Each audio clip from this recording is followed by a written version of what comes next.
So before we delve into ChatGPT API, let's set up our system. And the first step is to have a Jupyter notebook. For this demonstration, we'll use Google Colab, which provides online Jupyter notebooks on the cloud. Alternatively, you can use a locally installed Jupyter notebook on your own system. So let's go to the Jupyter notebook. For access to Google Colab, you can simply go to Google and search Google Colab.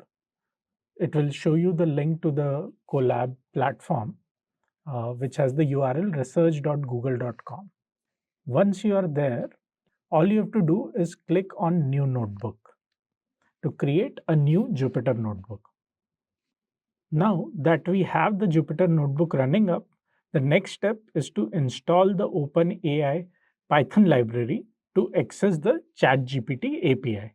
So let's install the OpenAI library now. Right. Now that the OpenAI library is installed, let's import this library and add the API key which you can find in your OpenAI interface. For those of you who don't know how to get this API key, essentially you'll need to go to platform.openai.com.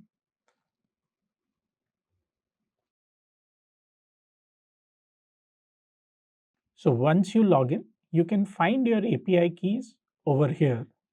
And by clicking it, you can see that there are the APIs which are here. If you don't have a API key already, you can create by clicking on the create new secret key and give it an optional name. So I'll just say that this is my test key and I can create my secret key.